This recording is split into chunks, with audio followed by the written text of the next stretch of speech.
Okay, Q&A video number 3. I don't think this is even going to be the last one. This is, Jesus Christ. Okay. Roxana Griffin asked, after 2 years, what are your biggest challenges? Do you see yourself skinny now after 2 years? My biggest challenges are still to do a consistent exercise routine. I'm much better with it now in the past 3 months than I have been in the past 2.5 years, but that is my biggest challenge. And do I see myself as skinny now after 2 years? No, because I'm not. I think people have that's a very subjective term. People have very different definitions for what skinny means. You know, some people, I don't know. So I don't want to say anything that like offends people, but you know, that's kind of who I am. I speak my mind, and I'm sorry if it offends you.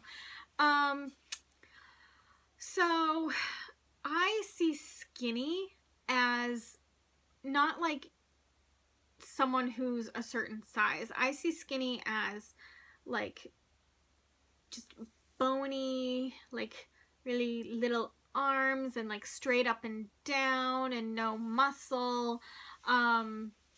So I would call myself petite, maybe not even petite, I don't know, even though I'm considered petite. I'm 5'2", I'm a size 2 or 4, so I'm technically petite, but that's not how I would see myself. I would see myself as maybe athletic, maybe small, maybe. I really see myself kind of as normal, which is a great feeling, but I don't see myself as skinny because, like I said, that's a very specific look, and I don't think I will ever be that, and I'm totally okay with that. GSR asked, will you be doing a skin flick before surgery? So I will be doing a skin flick, another one before my plastics. It'll probably be like a week before, maybe in just a couple days before. I don't know how I am going to do that, and that has to do with the next question that's asked. My last skin flick video has like over 20,000 views. It might be over 30,000 now, which is nothing compared to other people's skin flick videos. I know Less of Sarah has like over 100,000 views or something on hers. But that's a lot of people to be seeing your almost naked body and flaws, and I just don't know if I'm going to make it a public video. I might make it I don't know. I don't know how I'm going to do it, but yes, I'm going to do it. Loving Life asked, has any family, friends, coworkers seen any of your videos? What do they think? I think you guys are so brave putting it out there. Not something I could do. You're looking great. Thank you. Yeah, my parents actually have never seen one of my videos, and I kind of like it that way. They've mentioned in the past how they wanted to watch them, and they just never have. And I think I prefer it that way. My sister, brother-in-law, brother and sister-in-law have all seen some of my videos, but they don't watch like every single one of them. Friends, yes, I have a lot of friends who watch my videos, like non-weight loss surgery friends, coworkers also who are subscribed to my channel and literally watch all of my videos. And I do have some who just started watching and mentioned it to me, and it makes me a little awkward. But so they all think it's great. I've never had any negative feedback. I have had people say like, oh my god, I could never do that. Like, that's crazy that you kind of put it all out there. Not crazy in a bad way though. So I've always had a positive reaction. However, that is the reason that I'm not sure how I'm going to do the skin flick, because while I think it's awesome that, you know, people in my personal life watch my videos, it's just not something that I necessarily want to put out there for everyone to see. So we'll see. I did it. 36 asked, we have two totally different textures of hair, but I was wondering if you felt any changes in your hair texture prior to shedding. I probably should also ask if you experienced any hair shedding. So I lost about 40% of my hair. You can actually see in my videos from last winter, my like little baby ponytail that I had, like, okay, so this is a bad example because I have my extensions in right now, but they really don't add a lot of thickness. They just add a lot of length. But I lost about 40% of my hair. I didn't talk about it much in my videos because my mother had stage 3 breast cancer about 5 years ago, 4 or 5 years ago, and she lost all of her hair, and I was never gonna complain about at least excessively. I really didn't complain much about it at all, about losing hair for doing something that was bettering my life and something that I chose to do when she lost all of her hair when she was like fighting for her life. So that's my deep answer to that. So I did lose a lot of hair. It all grew back. So at 2.5 years out, I have my full thickness back, and it is, you know, all like the same length now. And I didn't notice a difference in the texture of it. FitFat Brit RNY asked, how did you get so many subscribers on your channel? Well, I have been doing this for almost 2.5 years now. I started at 9 weeks post-op. I was consistent. I posted on a consistent basis. I also interacted with other people in the community. I would, you know, watch their videos, comment on their videos, not excessively, and I'm still not someone who comments very much, but I made connections in the community. I also think it's very important. So you'll notice I don't have the best lighting right now, but you will notice that I am centered on the screen. You can see me, you can hear me. I think that's important. I see a lot of videos where the lighting really sucks. I can barely see the person's face, and it's like this or something. That's extreme, but it's like, I don't know, like, it's like your face is at the bottom of the screen and I can see this whole other part. It's just kind of simple aesthetics. I guess those are a couple of simple tips that I have. Now I can't get it back to the way I had it. And then, I mean, honestly, my biggest thing is showing your personality. Being, I don't know, being real, showing who you are. I actually come off, I think I come off as tougher on screen than I actually am, because I've had a lot of people comment, like, how surprised they were after we met that I was, like, so nice. I just find that really funny. I think it's because I'm so opinionated, and, like, I'm not someone who's gonna hold your hand and walk you through this. I'm gonna give it to you straight, and I'm not gonna sugarcoat things, and I think that that might come off as bitchy a little bit. But anyway, so I would just basically show off your personality. There are many people who I have watched on YouTube before, and then I met them in person, and it was like meeting a completely different person. So those are my biggest tips, I guess. Ready-Made Creations asked, what did you take to the hospital for your surgery, and what did you actually use in the hospital? I'm going to have surgery next month, and I'm wondering what I should actually pack. I think most people bring way too much stuff. I don't know if it's because I'm a nurse and I know what you will really use and really need. But I brought my phone charger, my deodorant, an outfit to change into, a book, headphones,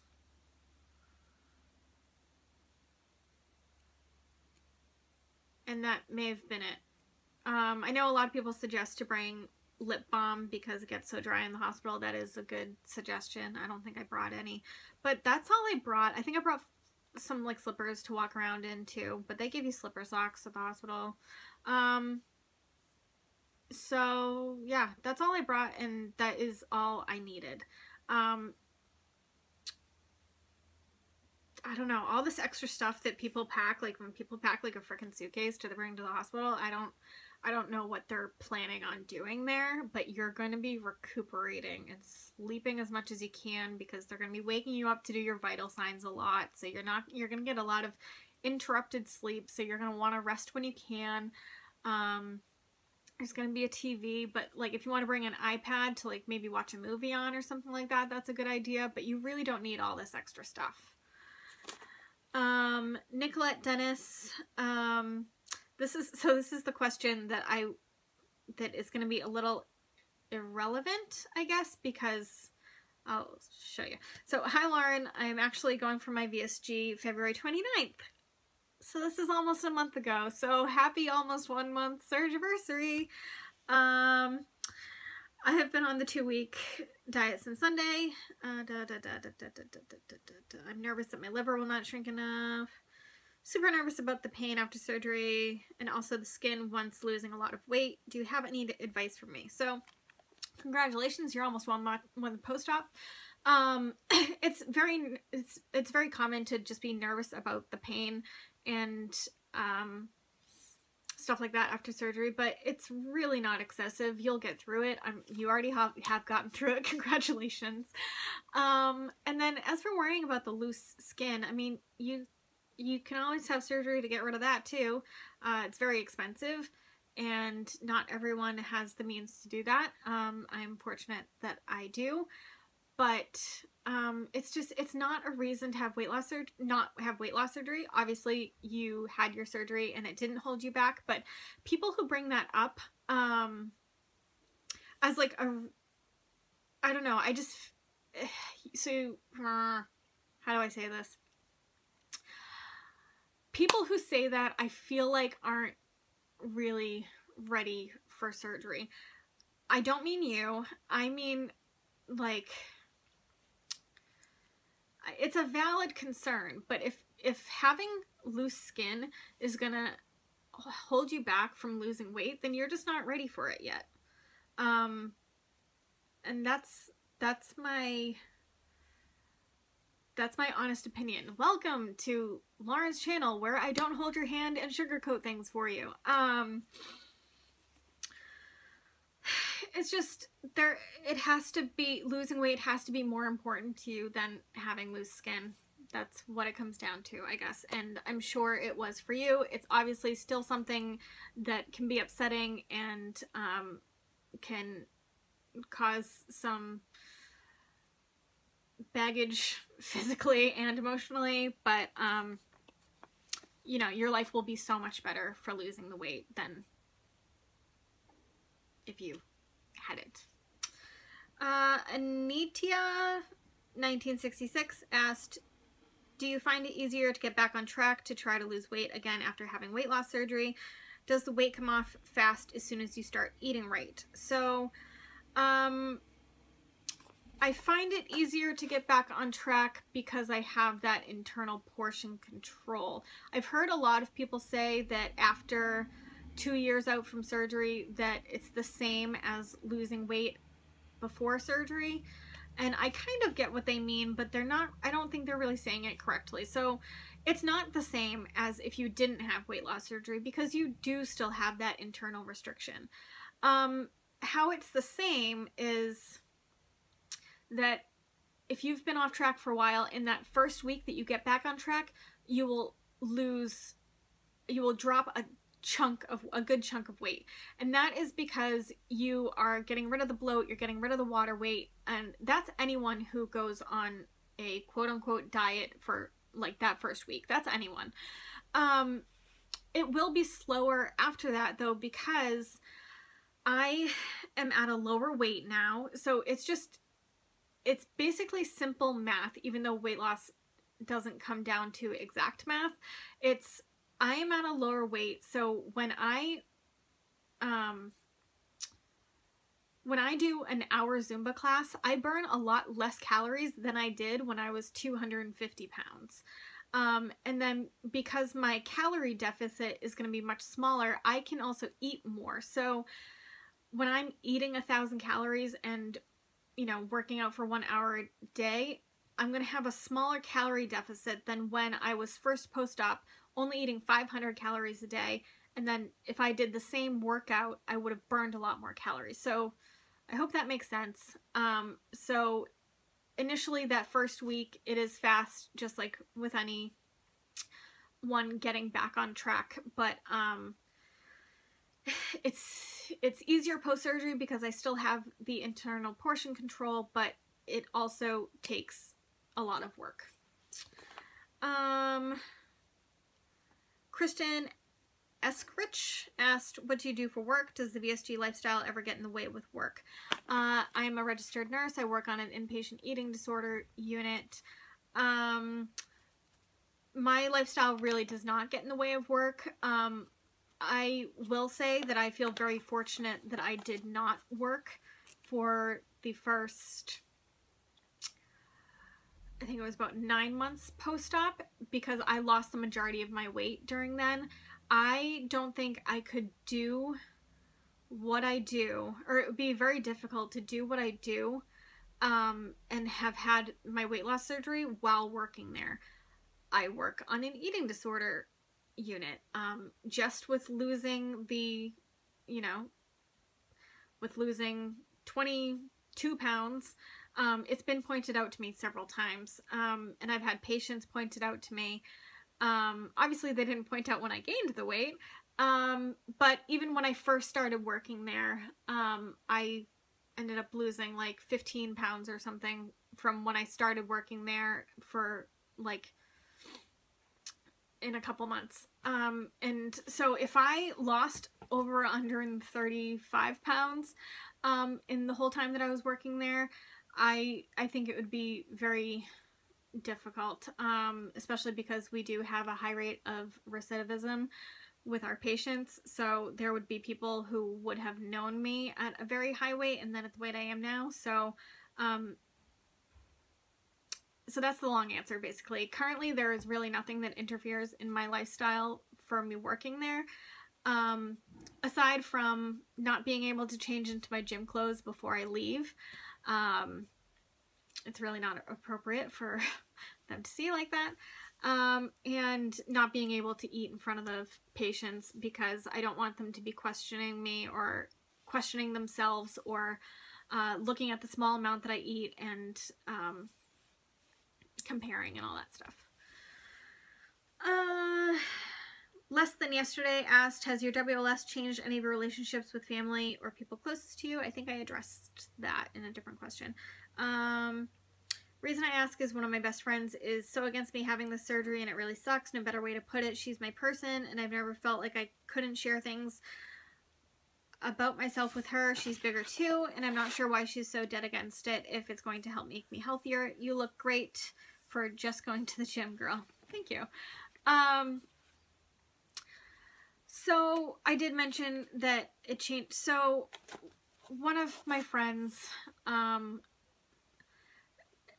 put forth more jealous comments than others. I had another friend say like, yeah, of course I'm jealous, but I'm so happy for you. But like, I want to lose weight too. But there was another friend who put it in more like passive aggressive nasty comments, I guess. Not like super nasty, but just the way she would compliment me wouldn't really be a compliment. It would be a backhanded compliment, I guess. And you just kind of have to realize that jealousy issues are their issue. It doesn't make you feel good, but just know that it doesn't have to do with you. It has to do with their unhappiness in themselves. And, you know, only they can change that. And if trying to make you feel bad makes them feel good, then that really sucks.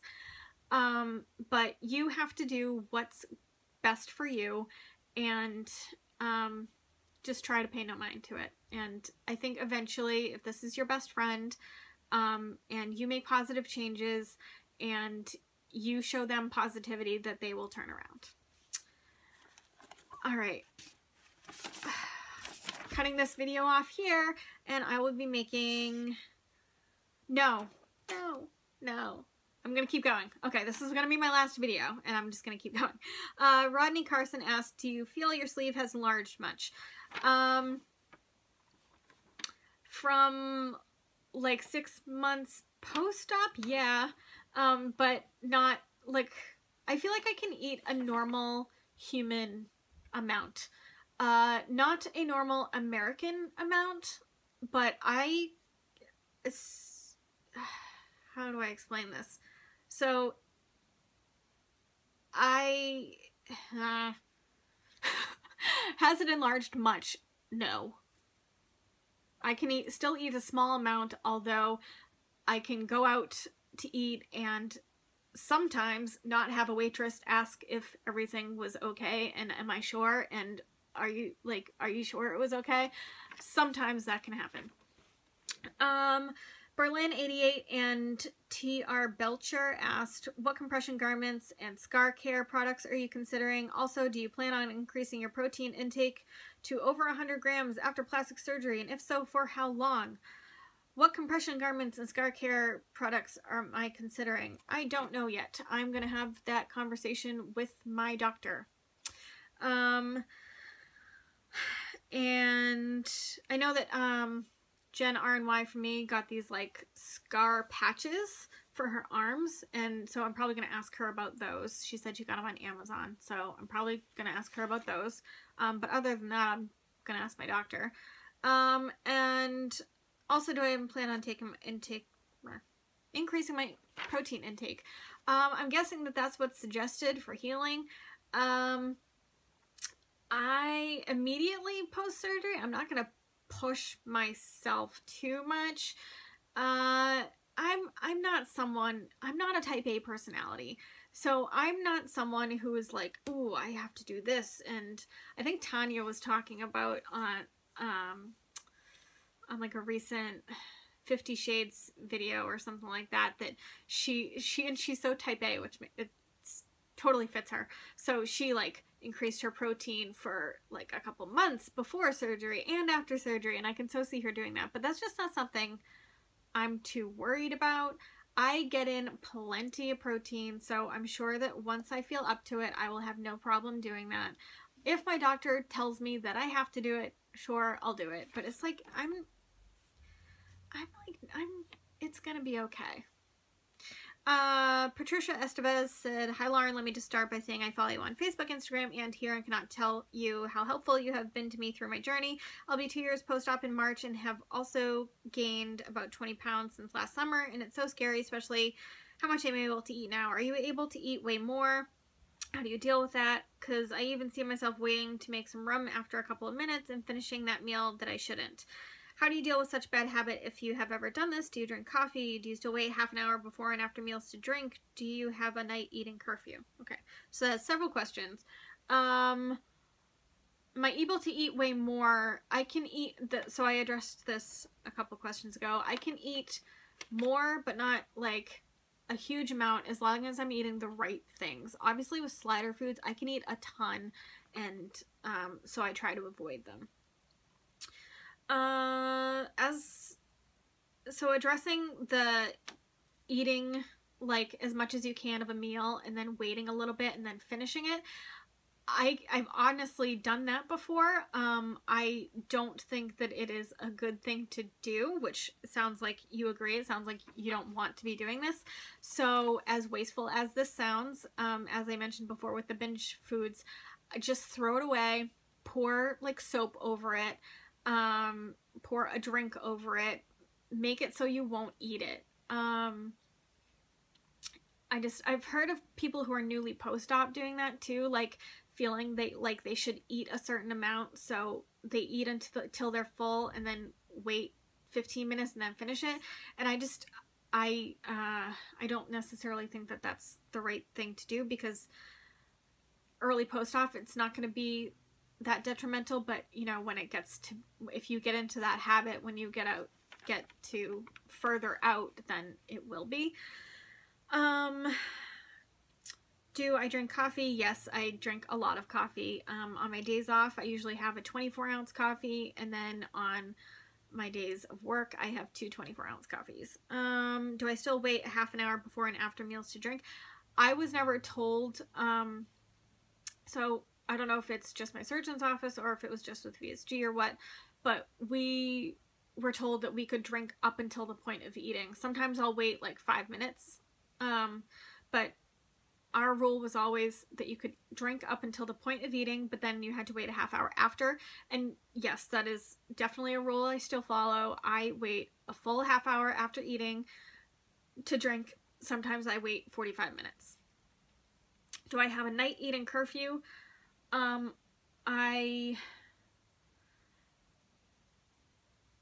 Yes and no. I try not to eat past 9 o'clock, which sounds really late for people, but seeing as I don't start eating until around 12:30 in the day, that's really kind of like an 8-hour period of eating, which is called intermittent fasting, which I didn't think I was really doing because I drink coffee all morning, or for part of the morning, but that's, I don't know. A night eating curfew doesn't necessarily work for me, because I don't start eating until like later in the day, but I do try not to eat past like 9 o'clock at night. Lacey Randall asked, what is the best advice you can give to someone like me who is about to start their VSG journey? I kind of addressed that for like the best advice to anyone in their first year. Just follow the rules, get your protein in, get your water in, get your vitamins in, follow a exercise regime, a consistent one, and don't eat shit. Jennifer Mahoney, I love you, Jennifer, asks, what did you start doing differently that triggered your body to go from maintenance to weight loss mode? My maintenance mode was like weight gain mode. I was eating shit, I was snacking, I wasn't eating meals. So I just started going back to basics. I started doing what you're supposed to do, which is all the things that I just mentioned to someone in, you know, starting their VSG journey. So that's it, guys. I hope I can get all these 3 videos up. I hope you guys enjoyed it, and I'll see if I can do like a meal prep video or something tonight. So until next time.